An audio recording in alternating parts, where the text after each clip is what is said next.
Hello नमस्ते सबैजनालाई। फेरि पनि एउटा राइट सेयर आउन लागेको छ, जुन चाहिँ युनाइटेड अजोर्ट इन्सुरेन्स लिमिटेड कम्पनीको चाहिँ राइट सेयर आउन लागेको छ। यो कस्तो कम्पनीको राइट सेयर हो, कहिले खुल्छ, कति कितासम्म एप्लाई गर्न मिल्छ, अनि किने कि नकिने, कसरी भन्ने सम्पूर्ण डिटेल चाहिँ हामी यो कुरामा गर्नेवाला छौँ।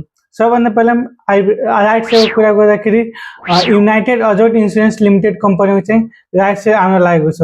अब यो कंपनी को राइट सेयर को बारे में बुझ्नुभन्दा अगाडि यो चाहिँ मतलब कि कंपनी कस्तो खालको कंपनी रहेको छ, कति किसिमको प्रॉफिटेबल छ, कति किसिमको चाहिँ लाभ प्रॉफिट दिन सक्छ भन्ने कुरा चाहिँ गर्नुपर्छ। अब जस्तै कि यो कंपनीको कुरा गर्दा यो चाहिँ इन्सुरेन्स कंपनीको चाहिँ इन्सुरेन्स कंपनीको सेक्टरको चाहिँ यो राइट सेयर आउन लागेको छ, जुन चाहिँ नन लाइफ इन्सुरेन्स कंपनी रहेको छ। अब त्यसै गरी यो कंपनी चाहिँ मर्ज भएको छ, जुन चाहिँ तपाईको erst while United insurance company र अजोर्ट इन्सुरेन्स लिमिटेड कंपनीसँग चाहिँ मर्ज भएको छ, जुन चाहिँ तपाईको मे 28 2023 मा चाहिँ मर्ज भएको थियो। त्यसपछि चाहिँ मर्ज भएर यो कंपनीको नाम चाहिँ युनाइटेड अजोर्ट इन्सुरेन्स लिमिटेड कंपनी चाहिँ राखिएको हो। अब यो कंपनीको कुरा गर्दै तपाईको मोर देन 500 प्लस तपाईको यसमा चाहिँ इम्प्लोयीहरु छन्, जो चाहिँ तपाईको नेपालमा 110 वटा चाहिँ अफिसहरु चाहिँ खोलेको छन्।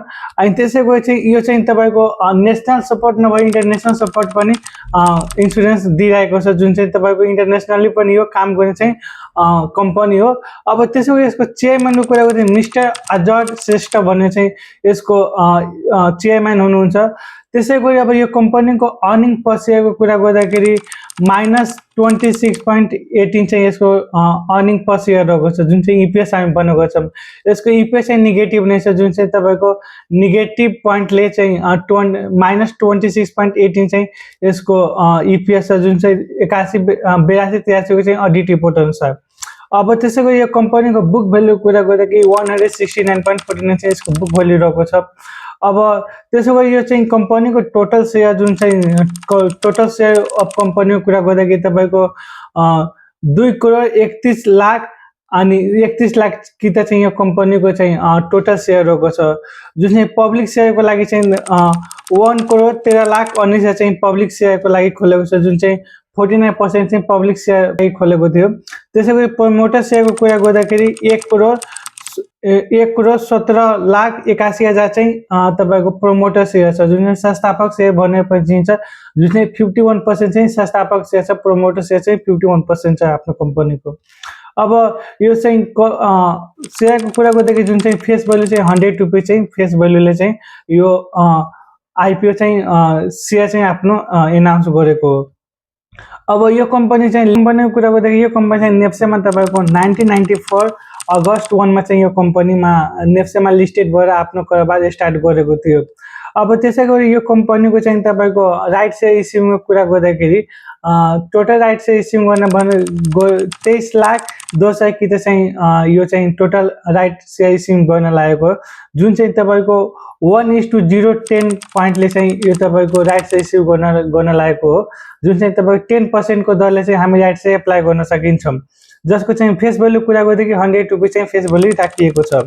अब यसको बुक क्लोजिङ डेट अहिलेसम्म तोकिएको छैन, तपाईको जस्ट यो चाहिँ आफ्नो सबै प्रक्रियाहरू आफ्नो बोर्ड अफ मिटिङहरू बसाएर चाहिँ राइट सेयर इस्यु गर्ने भनेर एनाउन्स गरेको छन्। त्यसैगरी आफ्नो सबै डकुमेन्टहरू सबै कागजपत्र चाहिँ नेपालको सेक्युरिटी बोर्ड अफ नेपालको चाहिँ यसमा एप्लाई गरिदिएको छ, जुन चाहिँ सबै 7 आफ्नो डकुमेन्टहरू बुझाइसकेको छ। अब त्यसैगरी यसको ओपनिङ र क्लोजिङ डेट पनि अहिलेसम्म एनाउन्स गरेको छैन, यो तपाईको तुरन्तै चाहिँ एनाउन्स हुनेवाला छ, जुन चाहिँ नेपाल द्वितीय पत्ता बोर्डबाट चाहिँ एनाउन्स एप्रुभ भइसकेपछि यो चाहिँ ओपनिङ र क्लोजिङ डेट पनि तोकिनेछ। अब त्यसैगरी यो कंपनीको इस्यु म्यानेजरको कुरा गर्दाखेरि लक्ष्मी स्वराज क्यापिटल लिमिटेड भन्छ चाहिँ यसको इस्यु म्यानेजर हुनुहुन्छ। अब यति बुझिसकेपछि यो शेयर किन्ने कि नकिन्ने, अनि जस्तै कि अब यसको ईपीएस नेगेटिभमा छ हैन, अब यो किन्ने कि नकिन्ने भने बारेमा पनि हामी कुरा गर्नेवाला छौँ। अब यो किन्नु भन्दा अगाडि चाहिँ हामीले एउटा अझै कुरा जान्नुपर्छ, जसको चाहिँ अहिले मार्केट एसेसर यसको कस्तो छ। मार्केटको कुरा गर्दा अहिले करेन्ट मार्केट भ्यालु भनेको यसको पर किताको 468 चाहिँ यसको मार्केट भ्यालु रहेको छ। अहिले पर किताको चाहिँ 468 को चाहिँ मार्केट भ्यालु रहेको छ। जस्तै कि अब यो कंपनीको 1 इयर को हाई र लो को कुरा गर्दाखेरि हाई भन्दाखेरि तपाईँको 767 चाहिँ यसको हाई रहेको छ भने तपाईँको लोको कुरा गर्दै 422.1 चाहिँ यसको लो रहेको छ। अब त्यसैको 120 डेजको एभरेजको प्राइसको कुरा गर्दाखेरि 482.99 चाहिँ यसको 182 को चाहिँ एभरेजको प्राइस रहेको छ। अब त्यसै गरी अल टाइम हाईको कुरा गर्दाखेरि 837.3 चाहिँ यसको अल टाइम हाई रहेको छ। त्यसै गरी अब यसको अल टाइम लोको कुरा गर्दाखेरि 422.1 चाहिँ यसको अल टाइम लो भ्यालु रहेको छ। अब यसको इपिएस मैले अघि नै भनेको छु, इपिएस चाहिँ -26.18 चाहिँ यसको इपिएस जुन छ। अब यो कम्पनीको अर्को कुरा एउटा के पोजिटिभ कुरा छ कि तपाईँको यो कम्पनीलाई डिभिडेन्ड पनि दिइराखेको छ, जुन चाहिँ तपाईँको 2080-81 मा चाहिँ तपाईँको बोनस या 10% ले दिएको थियो। त्यसै गरी क्यास डिभिडेन्ड चाहिँ 0.5263 को दरले चाहिँ क्यास डिभिडेन्ड दिएको थियो। अब यो कम्पनीको अलिकति मतलब कि पहिलादेखि नै कम्पनी अलिकति स्ट्रङ नै देखिन्छ, पछि चाहिँ यो कम्पनीको चाहिँ अलिकति मार्केट भ्यालु चाहिँ अलिकति डाउन भएर जसले गर्दाखेरि यो चाहिँ अलिकति लसमा गएको हो, किनभने एउटा यो डिभिडेन्ड दिने पनि कम्पनी रहेको छ अनि जसले गर्दाखेरि राम्रै कम्पनीको एउटा तुलना देखिन्छ। अब इपिएस नेगेटिभ भए पनि चाहिँ हामीले चाहिँ मतलब कि यसलाई त्यति पनि कमजोर मान्नु हुँदैन। इपिएसले पछि सुधार पनि हुन सक्छ किनभने डिभिडेन्ड दिने कम्पनी हो। त्यसै गरी अब यसलाई चाहिँ अलि डाउटमै छ। अब चाहिँ यसमा के हामी सोच्न सक्छौँ कि अहिले किन्दाखेरि चाहिँ यसको करेन्ट मार्केट प्राइस भनेको 468 चाहिँ करेन्ट भ्यालु रहेको छ। त्यसैको अल टाइमको लोको कुरा गर्दाखेरि 422.1 चाहिँ यसको अल टाइम लोको छ।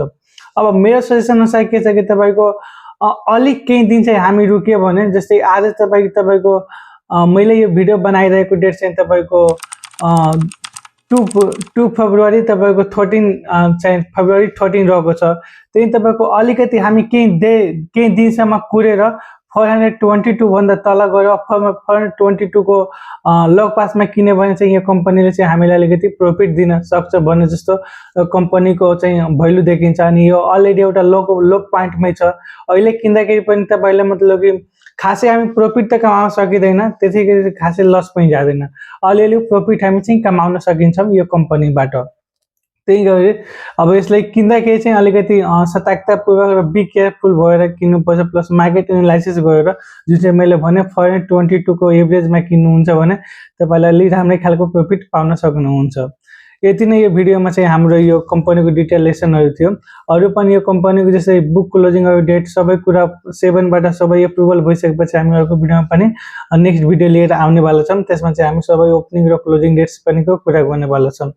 अनि त्यसै गरी यो चाहिँ आजसम्मको अहिलेको लागि चाहिँ यति नै। आशा छ कि यो भिडियो तपाईँलाई इफेक्टिभ र इन्फर्मेटिभ पनि भएको होला।